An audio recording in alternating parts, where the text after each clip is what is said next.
I want nobody but you. I want nobody but you. 안녕하세요. 이민자입니다.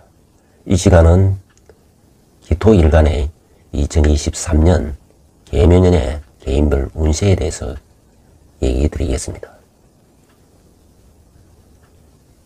기토의 특성은 땅 속의 흙에 해당하는 것입니다. 따라서 기토는 외형적으로는 부드럽게 보이나 내면적으로는 고집이 강한 것입니다. 그리고 자신의 주장을 강하게 드러내지 않는 것입니다. 설령 화가 나도 속으로 끙끙대는 경우가 많습니다. 그러나 기토일간은 말을 잘하는 것입니다. 즉 언변력과 친화력이 매우 좋은 일간인 것입니다. 또한 흙의 속성대로 유행 따라 변화, 변신도 잘하는 것입니다. 토는 모여 있는 물상이기 때문에 부동산 운이 좋은 것입니다. 그래서 경제적으로 궁핍하지 않는 편입니다. 또 혼자 있는 것을 즐길 줄 아는 일간입니다. 이러한 일간 기토가 개묘년에 이르면 개수는 재물이 되어 들어오는 것이고 묘는 관이 되어 들어오는 것입니다. 개수는 기토일간에서 편재에 해당하기 때문에 재미있고 또 자유롭고 할 일이 많아지고 기회가 많아지게 되는 것입니다. 그러나 자칫하면 금전 거래에 실패가 있을 수 있고 계약 사기나 장애 발생이 도사리고 있다는 것입니다.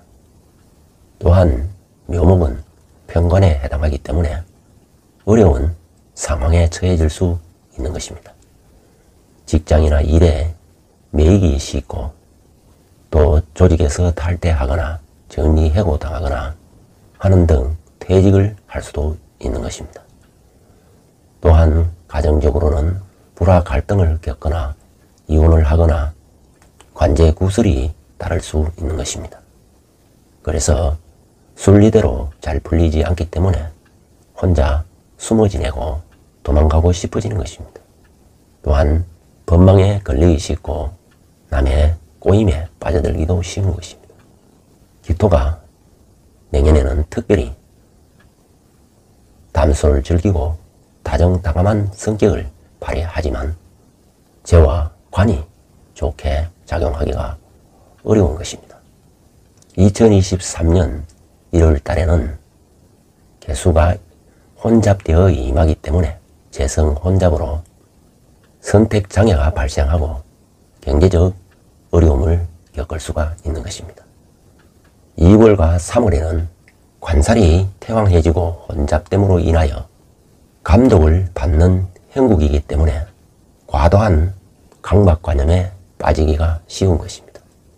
또한 관살이 태왕하면 죽도록 일해 죽어도 봉급을 받지 못하는 일이 생길 수도 있는 것입니다. 특히 가정적으로는 처로 인하여 손재나 관제가 발생할 수도 있는 것입니다. 4월과 5월에는 정인, 편인이 임하기 때문에 대체로 인복이 많은 달이 되는 것입니다. 공부운이 좋고 부모나 상사 혹은 기득권에 대하여 의존성이 높아진다는 것입니다. 아무튼 4월과 5월에는 귀인을 만날 수 있다는 것입니다. 예술이나 유경사업을 해도 잘 어울리는 것입니다. 특히 부동산 운이 좋기 때문에 부동산 매매가 가능한 것입니다. 그리고 6월과 7월에는 비견과 겁재가 임하는 달인 것입니다. 이 시기에는 경쟁 심리가 차고 넘치기 때문에 파이팅이 넘치게 되는 것입니다. 만약에 자유업을 꿈꾼다면 독립하기 딱 좋은 운인 것입니다. 자신감이 생기고 자존감이 높아지는 달이기 때문에 분리하고 독립하기에 좋은 것입니다. 그리고 양력 8월과 9월에는 식신과 상관이 임하는 달인 것입니다. 자신의 수단을 발휘하기 좋은 달인 것입니다. 그러나 직장 생활에 어려움이 많고 퇴직이나 퇴사를 할 수도 있는 것입니다. 따라서 손재나 탈재가 우려되는 것입니다. 특히 여명은 남편에 대해 관심이 멀어지기 쉬운 것입니다. 그래서 백수 생활을 할 수도 있는 것입니다. 그러나 기본적인 의식주 생활이나 재혼을 마련할 수 있는 길은 가능한 것입니다. 그리고 매매가 성사된다든지 새로운 사람을 만날 수가 있는 것입니다. 애인을 만난다든지 연인을 만난다든지 가능한 것입니다. 그리고 10월과 11월 달에는 정제와 편제가 임하는 달인 것입니다. 대체로 좋은 일이 많이 발생하고 매사가 순조로운 것입니다. 금전 거래도 유리하고 내 집 마련의 기회도 가능한 것입니다.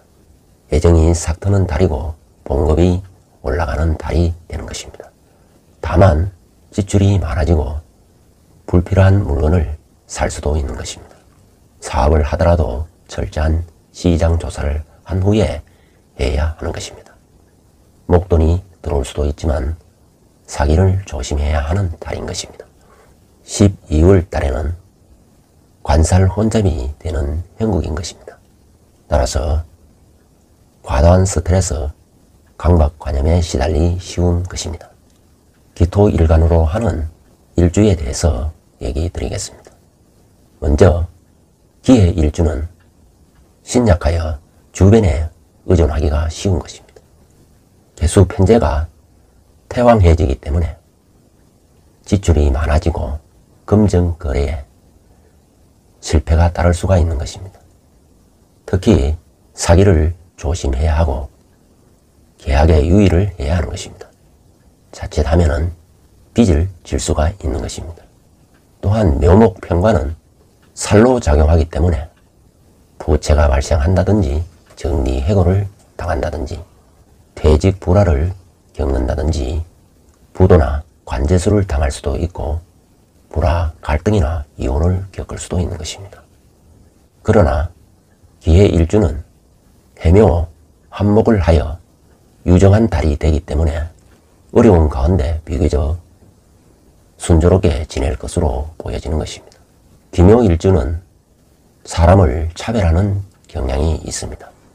개수는 편제로 작용하나 편제가 매우 약하기 때문에 적극성이 부족하고 상황을 관조하는 형태를 가지게 되는 것입니다. 또한 자신이 좋아하는 일만 즐긴다는 것입니다. 편관은 감정 기복이 심하고 주변 환경에 끌려가기 쉽다는 것입니다. 특히 기묘일주는 살이 매우 태왕해지기 때문에 강한 스트레스와 강박관념에 시달리기 쉽다는 것입니다. 그리고 기미일주는 묘미 합을 하고 개수 편제가 들어오기 때문에 의심이 많고 결단력이 약하다고 볼 수 있습니다. 자기 꾀에 당하기 쉽고 남에게는 호인으로 보이지만 가정적으로는 폭군이 될 수도 있는 것입니다. 무엇보다도 기미일주는 내년에 바깥일로 분주하게 될 것입니다.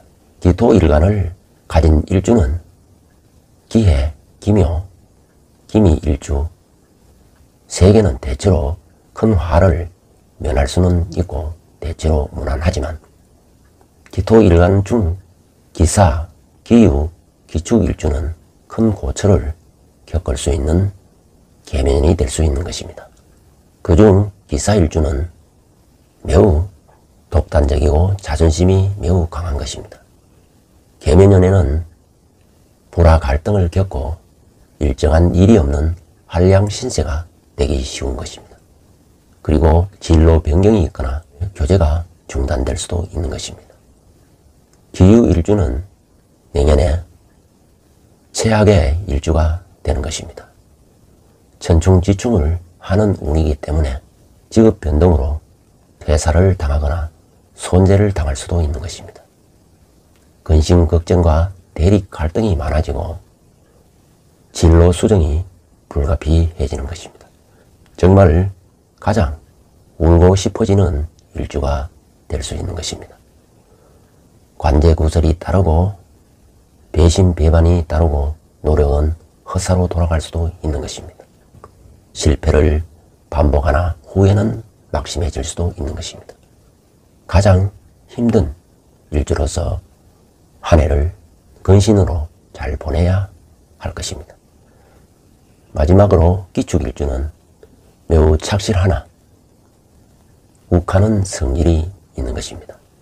내년에는 변동, 이동 등으로 힘든 한 해가 될 수 있는 것입니다. 그리고 가족과의 별리의 아픔을 겪을 수도 있는 것입니다. 이별, 이탈이 따르는 한 해가 될 수 있는 것입니다.